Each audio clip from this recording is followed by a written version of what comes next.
We provide you the platform to turn your dreams into reality. Give wings to your aspirations with KR Mangalam University. Bihar की राजनीति में लालू यादव का बहुत बड़ा नाम है। लालू यादव 13वीं बार आरजेडी के राष्ट्रीय अध्यक्ष बनने जा रहे हैं। ताजपोशी लगभग तय है, 5 जुलाई को ताजपोशी इनकी होगी, लेकिन 13वीं बार नामांकन को लेकर सियासत गर्म हो गई है। भारतीय जनता पार्टी और एनडीए के नेता आरोप लगा रहे हैं कि लालू यादव की ही पार्टी है, निश्चित तौर पे लालू यादव की ही पार्टी है। तारिक अनवर साहब से समझते हैं कि 13वीं बार लालू क्यों ज़रूरी हैं आरजेडी के लिए और बिहार के लिए। आरजेडी के लिए लालू क्यों ज़रूरी है सर? तेजस्वी सब कुछ देख रहे हैं। देखिए, लालू जी फाउंडर है, आरजेडी उन्होंने बनाया है और उसके लिए जो उन्होंने परिश्रम किया है, जो लगाव उनका आरजेडी से, हमको लगता है कि किसी दूसरे नेता का नहीं हो सकता है, क्योंकि जो खुद अपने हाथों से किसी चीज़ का निर्माण करता हो, यकीन और उसको उससे ज़्यादा लगाव होता है। तो फिर दूसरी बात यह है कि लालू जी और उनके समर्थक ये चाहते हैं कि वो बने रहे, अपने पद पर बने रहे। तो मेरा ख्याल है कि किसी दूसरी पार्टी को इसको लेकर कोई एतराज़ करने की गुंजाइश नहीं है। हर पार्टी को ये उसका अधिकार है, उसके कार्यकर्ताओं का अधिकार है, तो वो जिसको चाहे अपना अध्यक्ष बनाए, अपना नेता बनाए। तो फिर भारतीय जनता पार्टी या एनडीए को क्या परेशानी हो रही है? या तो वो घबरा रहे हैं, लालू यादव से घबरा रहे हैं। उनको लग रहा है कि लालू यादव अगर अध्यक्ष रहेंगे तो उनके लिए परेशानी ज़्यादा होगी उनको। लालू यादव के बहुत दोस्तों में से आप एक रहे हैं, क्योंकि गठबंधन का दौर रहा है, जेपी आंदोलन से लेकर तमाम आंदोलनों में लालू यादव शामिल रहे हैं। लालू यादव को लेकर आप क्या सोचते हैं? उनके भविष्य को लेकर, उनकी सेहत को लेकर आप क्या सोच रहे हैं? क्योंकि बिहार का विधानसभा चुनाव है, उसमें सक्रियता को लेकर क्या सोचते हैं?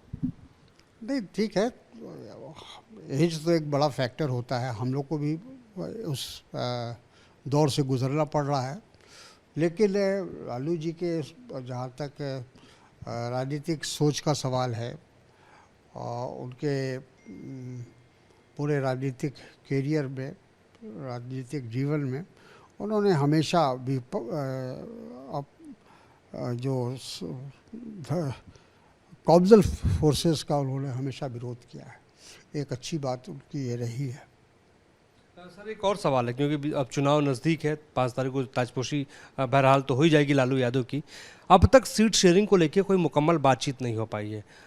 वीआईपी पार्टी 60 मांग रही है, आप लोग 70 मांग रहे हैं, लेफ्ट कह रही है कि 40-45 से नीचे बात बनेगी नहीं। समाधान कैसे निकलेगा इस घमासान का? समाधान निकल जाएगा जब टेबल पर हम लोग बैठेंगे तो सारा समाधान निकल जाएगा।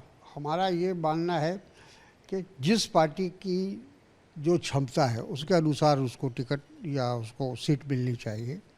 जिस पार्टी का जिस क्षेत्र में प्रभाव है उसको मिलना चाहिए। तो 2-3-4 क्राइटेरिया बना लेंगे हम, और क्राइटेरिया बनाकर हमको लगता है कि आपस में हम लोग फैसला कर लेंगे कि किस पार्टी की कहाँ वर्चस्व है। नहीं, क्षमता की बात आपने कही तो मुझे बात पिछले विधानसभा चुनाव की याद आ गई।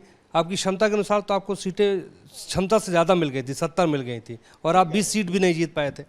ये बात सही है कि पिछली बार हमारा स्ट्राइक रेट बहुत पुअर था, लेकिन हम लोग इस बार कोशिश करेंगे, उसमें सीट एडजस्टमेंट करेंगे हम लोग, और प्रयास ये करेंगे ऐसी सीट्स मिले जहां हमारा संगठन मौजूद है या संगठन का प्रभाव है। पिछली बार ठीक है, ऐसा एडजस्टमेंट ज़रूर हुआ था, लेकिन वैसे सीटों पर हमको ज़्यादा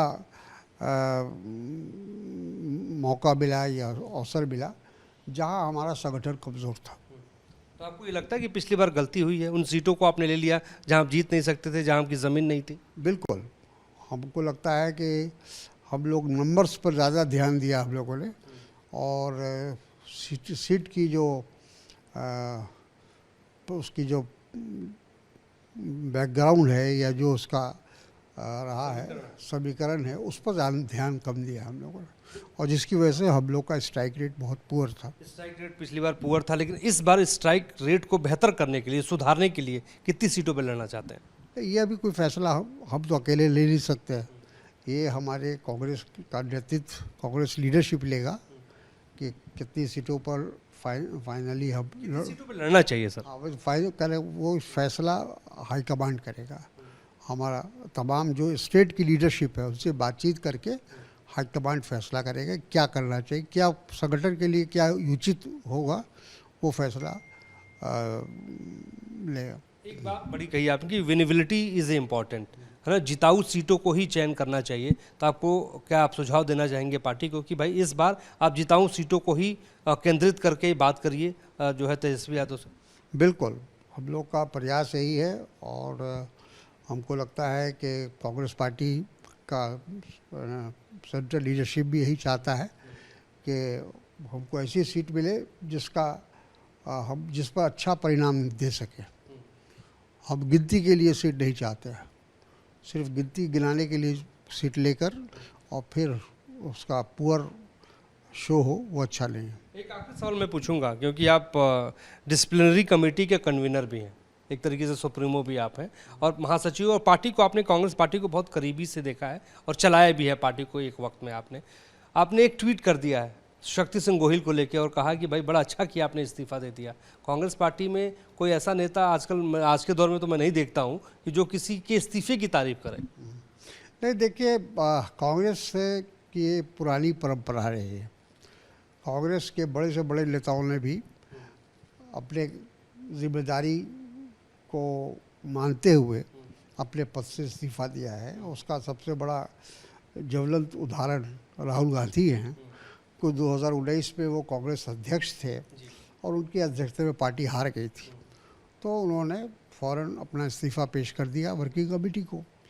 हालांकि वर्किंग कमेटी ने उस इस्तीफे को अस्वीकार कर दिया और उनसे आग्रह किया कि आप अपने पद पर बने रहिए, लेकिन वो अपनी जगह से टस से मस नहीं हो। उन्होंने कहा कि नहीं, हमारे नेतृत्व में चुनाव हुआ और हारे हम हैं, तो इसलिए हमको उस पद पर रहना मुनासिब नहीं है, उचित।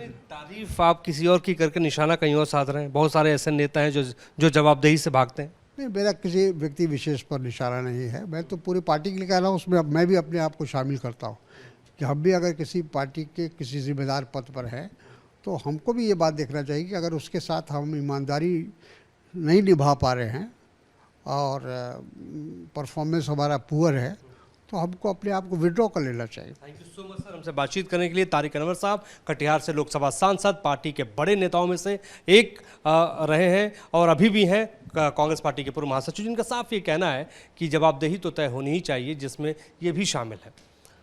हमारे सहयोगी अजय कुमार के साथ मोहित राज दुबे, न्यूज़ दर्शन दिल्ली। जहाँ भक्ति है हर शब्द में, कथाओं में छिपे हैं दिव्य रहस्य और ज्योतिष देता है जीवन को दिशा। धर्म से जुड़ी हर बातों को जानने के लिए हमारे चैनल स्तुति को सब्सक्राइब करें। चैनल पर जाने के लिए इस लिंक पर क्लिक करें।